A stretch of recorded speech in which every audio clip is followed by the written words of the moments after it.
और रंग भरे त्योहार होली की आप सभी को हार्दिक शुभकामनाएं। और आइए देखते हैं प्रमुख खबरें।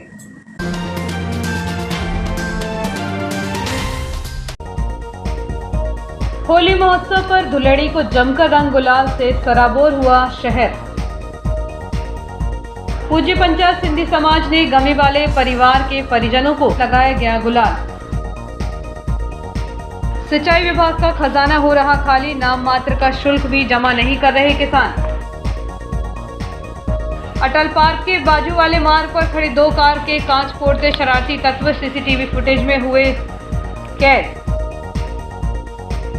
और मामूली विवाद पर 4 आरोपियों ने युवक से की मारपीट, मुंह में चाकू से किया हमला। अब खबरें विस्तार से। होली महोत्सव के पावन पर्व पर होलिका दहन के दूसरे दिन धुलेड़ी पर्व हर्षोल्लास से मनाया गया। जगह जगह होलिका दहन के साथ सुबह से ही हुरियारों की टोली सड़कों पर नजर आने लगी। बच्चों में रंग खेलने का सबसे अधिक उत्साह देखा गया, जिन्होंने जमकर रंग गुलाल लगाकर होली खेली। शहर में प्रतिवर्षानुसार इस वर्ष भी होली पर्व को शहरवासियों के द्वारा भक्तिभाव एवं पूरे उत्साह का वातावरण दिखाई दिया। वहीं सुबह से ही बच्चों में रंग गुलाल खेलते खासा उत्साहित दिखाई दिए। इससे पूर्व गुरुवार को रात भर लोगों के द्वारा होली स्थल पर होली पर्व के गानों की धुनों पर जमकर नाचते गाते रहे। इसके बाद सुबह से बच्चों ने जमकर होली के रंगों को खेला। हालांकि शहर में होलिका दहन के दूसरे दिन रंग माहौल बीते सालों की अपेक्षा कुछ कम ही देखा जा रहा है, क्योंकि शुक्रवार को धुलेड़ी के दिन सुबह से दोपहर करीब 12 बजे तक मुख्य मार्गों पर, विशेषकर मुख्य बाजार क्षेत्र में जयस्तंभ चौक पर पुलिस टीम एवं डायल 100 वाहन की मौजूदगी में ड्यूटी पर तैनात रही। इसके साथ ही सिटी थाने के नगर निरीक्षक राम स्नेही चौहान भी थाना मोबाइल वाहन पर सवार होकर मुख्य मार्गों पर शहरवासियों से होली का पर्व शांति सद्भावना के साथ मनाने की उद्घोषणा करते दिखाई दिए। वहीं शहर में होली के पावन त्योहार पर पुलिस द्वारा चाक चौबंद व्यवस्था की गई, ताकि कोई भी अप्रिय घटना को शरारती तत्व अंजाम न दे सके। प्रशासन की पूरी टीम मुस्तैदी से शहर भर में घूमती रही।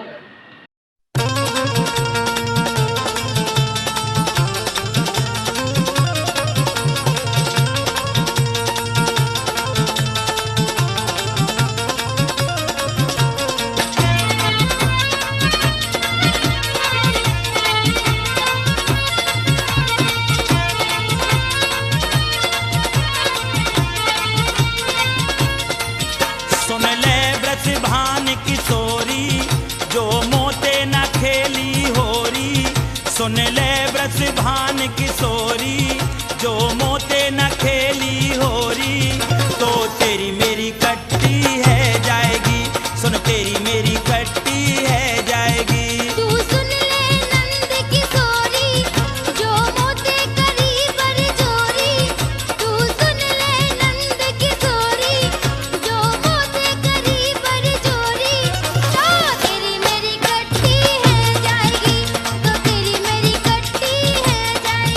सुन ले ब्रज भान किशोरी, जो मोते न खेली होरी।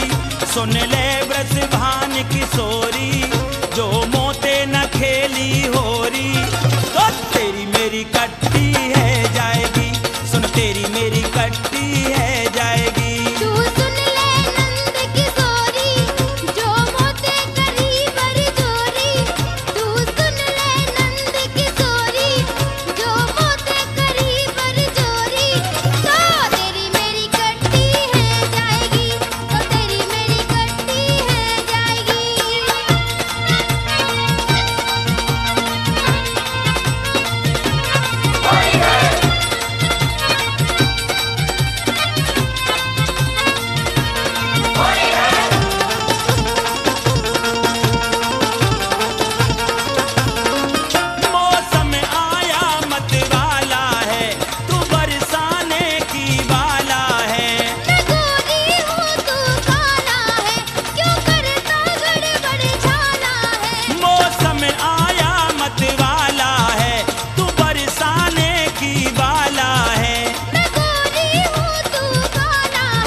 आज सर्वप्रथम होली की शहरवासियों को ढेर सारी शुभकामनाएं।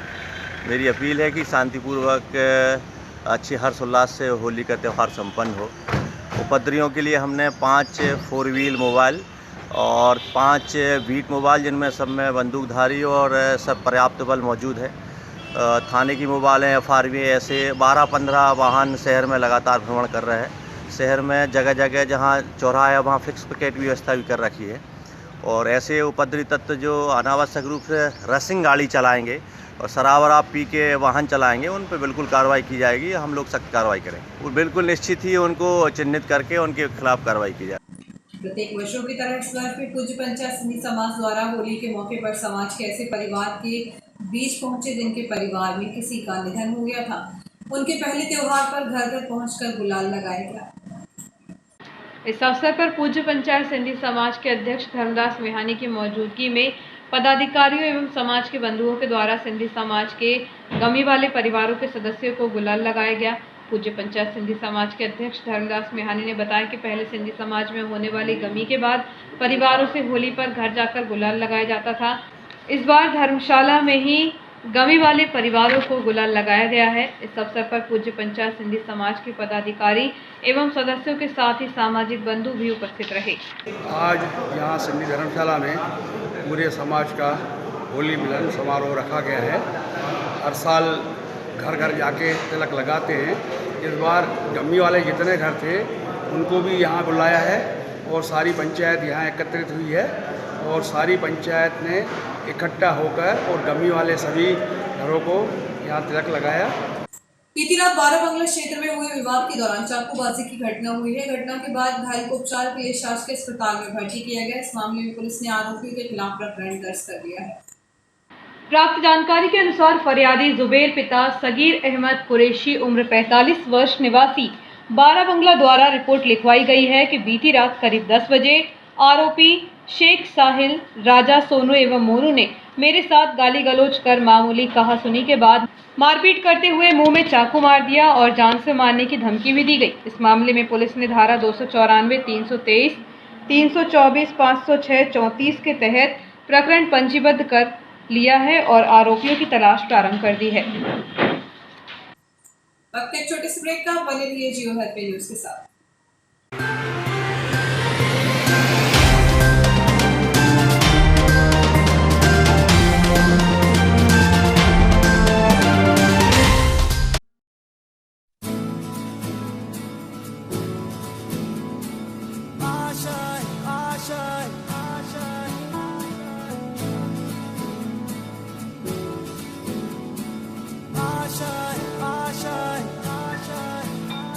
कुछ पाने की हो आस आस, कोई अरमा हो जो खास खास आशाएं,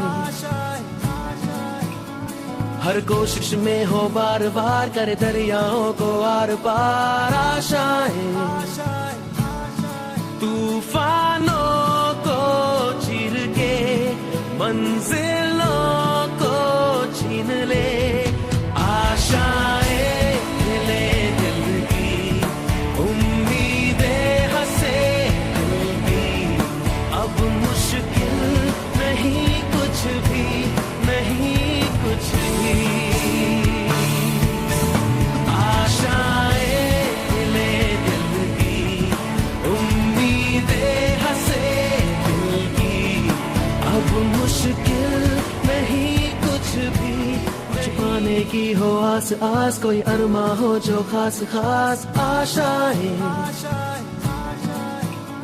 हर कोशिश में हो बार बार करे दरियाओं को आर पार आशाएं, तूफानों को चीर के मंजिलों को।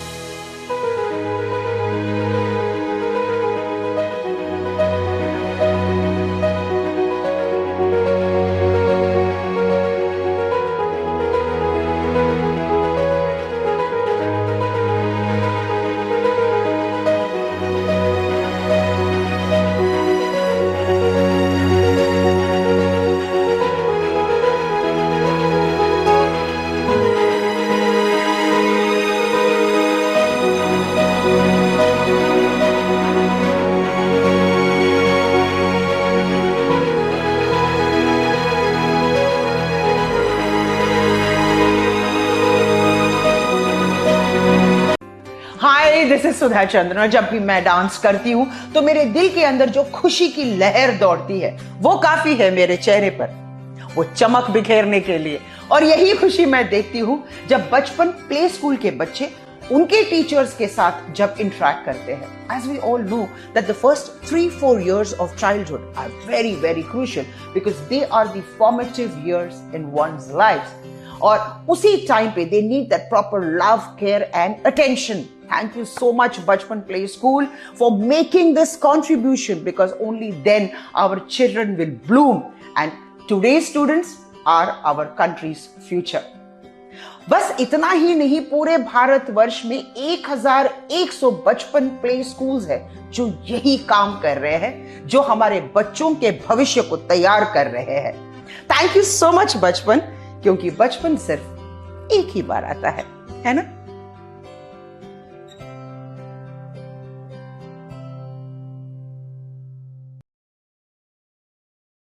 कॉम्प्रीहेंड। तेरी बेटी लीड वाले स्कूल में पढ़ती है? तेरा बेटा भी? वैसे कमाल का तरीका है ना, सिलेबिफिकेशन। जो शब्द बोलने में मुश्किल लगे उसे ऐसे तोड़ो और फिर जोड़ दो। Understand? Understood. Lead powered school देता है इंटरनेशनल स्टैंडर्ड एजुकेशन, जिसका फर्क देख रहे हैं 8 लाख से भी ज्यादा पेरेंट्स।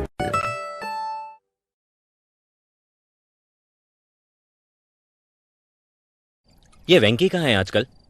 बाप से मिलने का टाइम ही नहीं है। आलू से इलेक्ट्रिसिटी बनाने में। मुझे 5th क्लास में इलेक्ट्रिसिटी की स्पेलिंग भी नहीं आती थी। मेरे टाइम पे ये लीड वाला स्कूल होता ना तो मैं। हाँ, तुम तो इलेक्ट्रिसिटी से आलू बना देते। लीड पावर्ड स्कूल देता है इंटरनेशनल स्टैंडर्ड एजुकेशन, जिसका फर्क देख रहे हैं 8 लाख से भी ज्यादा पेरेंट्स।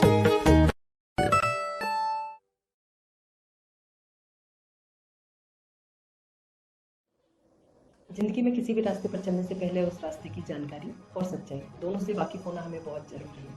नमस्कार साथियों, मैं Manju Thakur, centre head Noble Computer Services Itarsi. Student के टेली को लेकर बहुत से प्रश्न होते हैं, जैसे टेली कहाँ से करें या टेली के बारे में और भी जानकारी या फिर उसके बाद जॉब। इन्हीं सारे प्रश्नों को लेकर मैं आपके सामने आज आई हूँ। हो सकता है ये आपके भी प्रश्न हो, इसलिए इस वीडियो के अंत तक आप मेरे साथ बने रहिएगा। सबसे पहला प्रश्न होता है कि हम टेली किसी भी सेंटर से करें क्या फ़र्क पड़ता है। इसके विषय में मैं आपको बताना चाहूँगी कि टेली सॉल्यूशन प्राइवेट लिमिटेड वो कंपनी है जिसने कि टेली बनाया था, और जिसने बनाया और वही जब एजुकेशन देना चाहे तो इसके लिए उन्होंने अपने हर जिले में अधिकृत TIL स्टार्ट किए। नोबल कंप्यूटर सर्विसेज पिछले 19 वर्षों से करीबन 10,000 स्टूडेंट को टेली सिखाकर एक भरोसेमंद और मनपसंद नाम बना हुआ है। तो जब आपकी शहर में अधिकृत टेली सेंटर है तो फिर कहीं आप एजुकेशन लेने और क्यों जाओगे, क्योंकि आप टेली के लिए एकदम नए होते हैं। तो जिस सॉफ्टवेयर पे आप प्रैक्टिस कर रहे होते हैं तो आपको नहीं पता होता है कि असली या नकली है। मैं बात कर रही हूँ लाइसेंस वर्जन या लाइसेंस सॉफ्टवेयर और पायरेटेड सॉफ्टवेयर की। इन दोनों में फीचर्स की बात करूँ तो करीबन 30 से 40% का अंतर होता है, जो कि स्टूडेंट समझ नहीं पाता है। इसके अलावा बहुत से सेंटर ऐसे होते हैं जो कि एजुकेशन वर्जन पर टेली की प्रैक्टिस कराते हैं। इन्हीं दोनों चीज़ों से बचने के लिए आपको अधिकृत सेंटर पर आना चाहिए, जहां पर कि लाइसेंस वर्जन पर इन्वेंट्री और अकाउंटिंग के सारे फीचर्स प्रॉपर वर्क करते हैं, जो कि अब आपको सीखना है। अधिकृत सेंटर से ऑनलाइन एग्जाम पास करने के बाद स्टूडेंट को वेरीफाइबल सर्टिफिकेट मिलता है। इस सर्टिफिकेट को कोई भी टेली एजुकेशन की वेबसाइट पर जाकर सर्टिफिकेट नंबर से वेरीफाई कर सकता है। स्टूडेंट के बारे में सारी इन्फॉर्मेशन उसको मिल जाएगी। इसके अलावा सर्टिफिकेट की यदि वैल्यू बोलूँ तो इंडिया में सभी जगह एक जैसी होती है।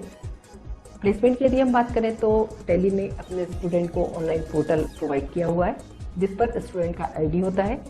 यह ID टेली करने के बाद भी, स्टूडेंट के सेंटर से जाने के बाद भी एक्टिव होता है। इसी पोर्टल से स्टूडेंट को जॉब के ऑफर्स आने वाले हैं और इसी पोर्टल पर स्टूडेंट के लिए अपडेट्स होंगे, मॉक टेस्ट होंगे और लाइब्रेरी की सुविधा भी होगी। इंडस्ट्री प्रिफर्ड करिकुलम, ये पहचान है अधिकृत सेंटर की, जिसके अंतर्गत कंटेंट या बुक बोले और वर्कबुक स्टूडेंट को देते हैं। अपडेट वर्जन पर ट्रेन फैकल्टी के बीच वर्कबुक से रेगुलर स्टूडेंट प्रैक्टिस करते हैं। टीचिंग मेथड की बात करूं तो 70% स्टूडेंट को प्रैक्टिकल और 30% थ्योरी पे ज़्यादा ध्यान दिया जाता है। यदि मैं जॉब की बात करूं तो हर साल इंडिया में करीबन 13 लाख जॉब MSMEs में जनरेट होती है और जिनमें से हर 7वीं जॉब टैली अकाउंट्स और फाइनेंस के लिए होती है। इसके अलावा टैली ने अकाउंट्स के क्षेत्र में मार्केट का 95% भाग कैप्चर करके रखा है। मतलब कंपनी को टैली ट्रेन चाहिए, मतलब अब जॉब मिलना बहुत ही आसान हो गया है।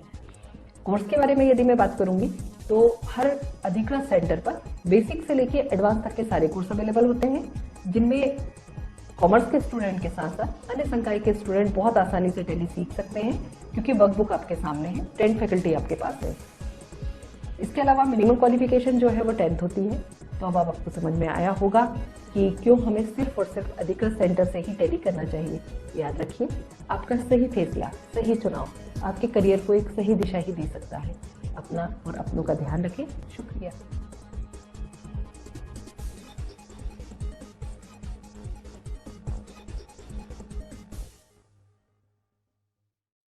आपका विश्वसनीय चंचल ज्वेलर्स अब नए शोरूम में गोल्ड प्लेटेड आभूषणों एवं नए डायमंड ज्वेलरी के साथ 1 ग्राम और 2 ग्राम वाली सोने की 4 चूड़ियां एवं कंगन, 1 ग्राम और 2 ग्राम वाला सोने का मंगलसूत्र, हार, करदौना, चैन, झुमके, बाजूबंद और सभी प्रकार के गहने, डायमंड सेट एवं एंटिक ज्वेलरी और फैंसी ज्वेलरी का अनुपम संग्रह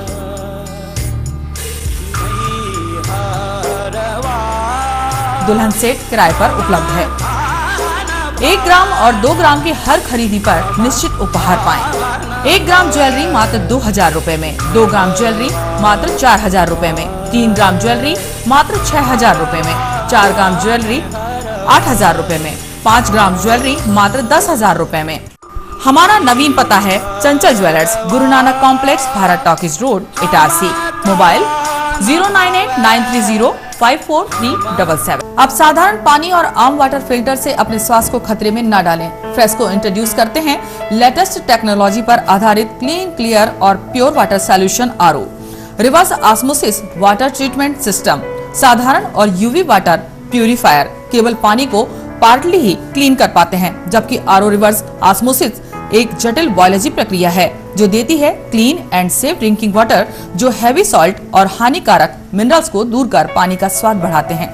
हाई ब्लड प्रेशर, किडनी में स्टोन, डाइजेशन और गैस्ट्रिक प्रॉब्लम को दूर रखती है। बोरवेल के पानी और साधारण जल प्रदाय के पानी को प्रोसेस कर प्योर क्वालिटी ड्रिंकिंग वाटर बनाती है। इनमें किसी तरह का कोई केमिकल उपयोग नहीं होता। तो अब जल ही जीवन नहीं बल्कि प्योर क्लीन वाटर है तो जीवन है। अधिक जानकारी के लिए संपर्क करें Rajat Mishra, centre point sales, authorised service centre, 9 convent school road, near HP gas agency, Itarsi. 07572404747।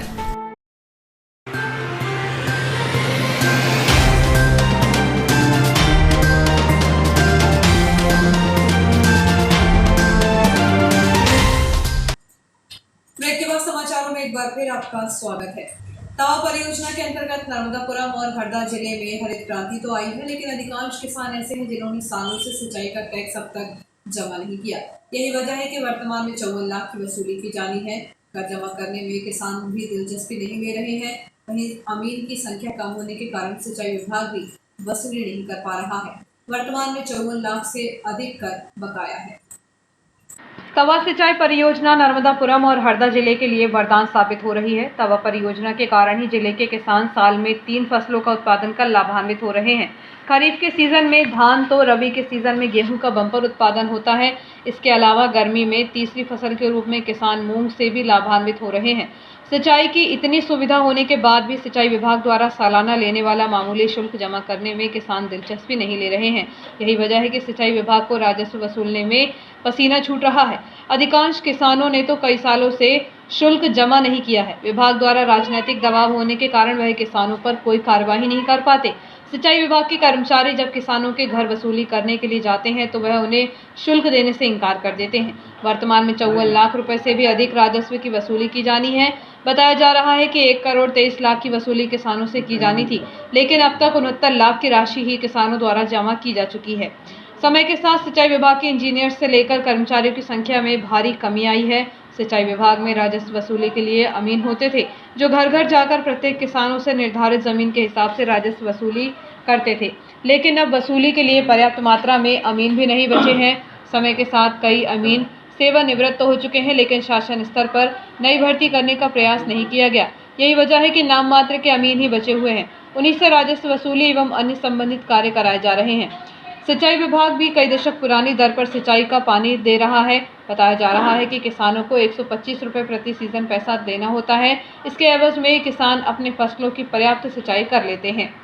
सरकार के लिए वोट बैंक कहे जाने वाले किसान तवा सिंचाई से सिंचाई के पानी का हक पाने के लिए हमेशा संघर्ष और आंदोलन को तैयार रहते हैं। 3 फसलों के लिए भरपूर टेल क्षेत्र तक पानी मांगने के लिए हर साल प्रदेश स्तर पर राजनीति की जाती है, लेकिन जिस पानी की बदौलत किसानों को फसल लहलहाती है, उसका मामूली कर्ज चुकाने के लिए किसान आगे नहीं आते। अधिकारियों का कहना है कि किसान चाहे तो दफ्तर में आकर भी इसे अदा कर सकते हैं, लेकिन जब हमारे कर्मचारी वसूली पर जाते हैं उन्हें भगा दिया जाता है। एक अनुमान के मुताबिक किसानों पर 20 से 25 साल पुराना बकाया चल रहा है। बिजली कंपनी या बैंकों की तरह सिंचाई विभाग कुर्की जैसी सख्ती नहीं करता। इसी वजह से किसान भुगतान करने को तैयार नहीं होते। इस संबंध में जब कार्यपालन यंत्री ID कुमरे से बातचीत की गई तो उन्होंने कहा कि सिंचाई का कर वसूलने के लिए विभाग द्वारा हर संभव प्रयास किए गए हैं, लेकिन अधिकांश किसान ऐसे हैं जो राशि जमा नहीं करते। ऐसे भी किसान हैं जो राजनीतिक दबाव भी बनाते हैं, उनके ऊपर सख्ती भी नहीं की जा सकती। वर्तमान में 54 लाख से अधिक की राशि किसानों से वसूल की जानी है। बीती रात अटल पार्क के पास खड़े 2 कारों के असामाजिक तत्वों ने कांच तोड़ दिए, जिसकी शिकायत कार मालिक को सिटी थाने में की है। होली त्योहार की रात गुरुवार को करीब 1 बजे शहर के अटल पार्क के बाजू वाले मार्ग पर खड़ी 2 लाल रंग की कार के सामने के कांच शरारती तत्वों द्वारा बाइक से आकर पत्थर मार कर तोड़कर 2 कारों को क्षति पहुंचाई गई। हालांकि अभी इस घटना की थाने पीड़ित कार मालिक के द्वारा शिकायत शुक्रवार की सुबह की गई है। कार के मालिक किशोर पटेल ने बताया कि लक्कड़गंज क्षेत्र में अटल पार्क के बाजू में सड़क पर मेरी मारुति कार क्रमांक MP 05 CA 9343 एवं बिट्रा बेजरा कार क्रमांक MP CB 2719 के सामने के कांच पत्थर मारकर 2 बाइक सवारों ने तोड़ दिए। पूरी घटना घर के सामने लगे CCTV कैमरे में आ चुकी है। मेरे द्वारा सिटी थाना पहुंचकर शिकायत की गई है। भैया ये स्थान है लक्कड़गंज, कॉरपोरेशन बैंक वाली लाइन है, डॉक्टर RV अग्रवाल वाली। यहाँ पर हमारी गाड़ी कई वर्षों से खड़ी रहती है बाहर, लेकिन कल जो होली की रात नाइट को करीब 1:20 के लगभग 1:15 बजे कुछ अज्ञात लोगों ने जानबूझकर गाड़ी का गिलास तोड़ते हुए चले गए। उसमें हमने रिकॉर्डिंग चेक की तो रिकॉर्डिंग में मोटरसाइकिल पे 2 बंदे दिख रहे हैं, ना कि जो पिए में खाए में अगर वो होते तो लड़खड़ाते दिखते हैं। वो कुछ भी नहीं है। उन्होंने रिस सर हमारे या तो कोई दुश्मनी होगी उनसे, हमसे, या कोई भी ऐसा होगा तो उन्होंने जानबूझकर गिलास तोड़ा। गाड़ी का फ्रंट का गिलास, दोनों गाड़ियों को नुकसान पहुँचाते हुए गए। होली के पर्व के बीच यातायात विभाग अपनी पूरी जिम्मेदारी के साथ अपनी ड्यूटी निभा रहा है। इसी बीच वे सभी यात्री जो सड़कों पर यात्रा कर रहे हैं उनका ब्रीथ एनालाइजर से चेकिंग की जा रही है। केसला विकास खंड के अंतर्गत 8 दर्जन से अधिक आदिवासी ग्रामों के किसानों को लाभान्वित करने के लिए सिंचाई विभाग ने सिलवानी उद्वहन परियोजना के तहत करोड़ों रुपए खर्च करके प्रोजेक्ट को पूरा किया था। सन 2004-05 में इसका विधिवत शुभारंभ भी हुआ, लेकिन इस सिंचाई योजना का लाभ क्षेत्र के किसानों को अब तक नहीं मिल सका, जबकि आदिवासी किसान के लिए यह एक ड्रीम प्रोजेक्ट था। होशंगाबाद जिले के आदिवासी विकासखंड केसला के अंतर्गत तवा डैम के अलावा 2 और उद्वहन सिंचाई परियोजना मध्य प्रदेश शासन के सिंचाई विभाग ने शुरू की थी। तकरीबन 17 वर्ष पूर्व तत्कालीन विधायक पंडित गिरजा शंकर शर्मा के प्रयासों से वारधा और सिलवानी सिंचाई परियोजना का काम पूरा हुआ, लेकिन सिलवानी का प्रोजेक्ट पूरा होने के बाद भी चालू नहीं हो सका। हालांकि सिंचाई के लिए बिजली कनेक्शन, मोटर लगने के साथ ही नहरें भी बनाई गई थी। इस परियोजना को पूरा करने में तकरीबन 2 करोड़ की राशि भी खर्च हुई। काम पूरा होने के बाद विधिवत उद्घाटन भी हुआ था, लेकिन उसी साल आई नदी में बाढ़ के कारण नदी से पानी खींचने वाली मशीन का सिस्टम बह गया। तब से अब तक इस परियोजना का लाभ क्षेत्र के ग्रामीण किसानों को नहीं मिला। शासन द्वारा खर्च की राशि तो बर्बाद हुई ही, साथ ही किसानों की उम्मीदों पर भी पानी फिर गया।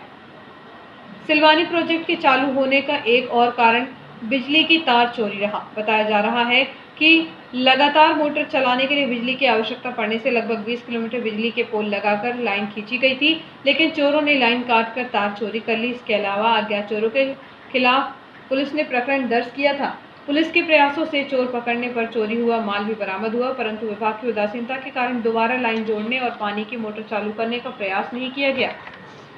दरअसल केसला ब्लॉक के अंतर्गत आने वाले सिलवानी ग्राम के अलावा सोमूखेड़ा, कोतमीवाल, भरगदा सहित आधा दर्जन ग्राम के किसानों को सिंचाई की सुविधा मुहैया कराने के लिए सिलवानी उर्वर सिंचाई परियोजना प्रारंभ की गई थी। क्षेत्र में सिंचाई के संसाधन नहीं होने से किसान अपने खेतों में कोदो कुटकी की बोनी कर उन्हीं का उत्पादन कर पाते थे। इसलिए उक्त परिवहन की शुरुआत होने से लगभग 300 हेक्टेयर भूमि पर सिंचाई की सुविधा मिलती, जहां किसान गेहूं सहित अन्य फसल का उत्पादन कर सकते थे।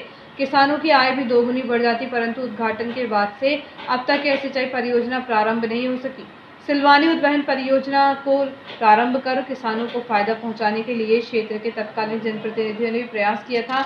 इसके लिए जिले के अधिकारियों के साथ ही मुख्य मंत्री तक को भी पत्राचार किया गया था, ताकि किसानों को सिंचाई के लिए पानी मिल सके। पानी मिलने से क्षेत्र के किसान धान एवं अन्य फसलों का उत्पादन कर लाभ पा सकते थे, बावजूद इसके विभाग के अधिकारियों का ध्यान नहीं गया। इस संबंध में जब केसला के पूर्व भाजपा मंडल अध्यक्ष अशोक साहू से बातचीत की गई तो उन्होंने कहा कि जब वह मंडल अध्यक्ष थे तब किसानों को लाभ दिलाने के लिए हर संभव प्रयास किए गए थे। मुख्यमंत्री से पत्राचार किया जा चुका है ताकि उपेक्षा का शिकार हुई सिंचाई परियोजना को प्रारंभ किया जा सके, लेकिन तमाम प्रयासों के बाद भी कोई हल नहीं निकला। इधर इस संबंध में जब सिलवानी उद्वहन सिंचाई परियोजना के अंतर्गत आने वाले SDO SK चौरसिया से बातचीत की गई तो उन्होंने कहा कि सिंचाई परियोजना का कार्य पूरा हो चुका था, लेकिन प्रारंभिक दिनों में ही नदी पर आई बाढ़ से पानी खींचने वाली मशीन का सिस्टम बह गया था। इसके बाद बिजली की तार और नहरों में पानी सप्लाई करने वाली पाइपलाइन चोरी हो गई थी। हालांकि आरोपी पकड़ाने के बाद सामान भी मिल गया, लेकिन अन्य तकनीकी कारणों की वजह से उसे दोबारा प्रारंभ नहीं किया जा सका। स्थिति तो वो आज तक चालू नहीं हुआ। लगभग 2 करोड़ के आसपास की योजना है और ये योजना बारदा सिंचाई योजना और सिलवानी सिंचाई योजना दोनों एक साथ सैंक्शन हुई थी। दोनों में काम हुआ था। बारदा चालू है और सिलवानी चालू ही नहीं हो पाई। एक तो बरसात के समय मोटर बह गई थी जो तवानगर में पकड़ाई, और उसी समय बिजली भी तैयार हुई थी, बिजली कनेक्शन दिया था, तो कुछ असामाजिक तत्वों ने चोरी कर तार काट कर चोरी कर ली थी, जिससे कि वो बिजली सप्लाई भी बंद हो गई। इसमें लगभग ये 2 करोड़ का प्रोजेक्ट था और लगभग 200-250 किसान लाभान्वित होंगे। मेरे द्वारा, मैं जब मंडल अध्यक्ष था तो मेरे द्वारा माननीय मुख्यमंत्री जी शिवराज सिंह चौहान जी को भी पत्र लिखा था, विभाग को भी लिखा था और मुझे जवाब भी आया था। तो बताया गया था शासन द्वारा कि लगभग 50-60 लाख रुपए का खर्चा है इसमें पुनः चालू करने के लिए। अधिकारी को तो बार बार बताया जाता है, लेकिन अधिकारी का कोई रिस्पांस नहीं है। और आइए देखते हैं प्रमुख खबरें एक बार फिर।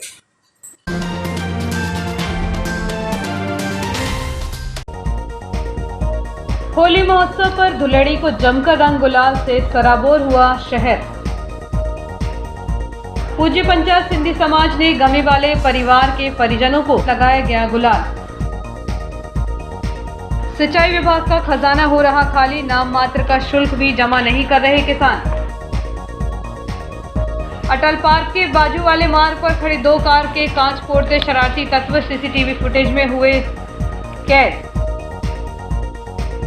और मामूली विवाद पर 4 आरोपियों ने युवक से की मारपीट, मुंह में चाकू से किया हमला। इस बुलेटिन में इतना ही, आगे दीजिए, नमस्कार।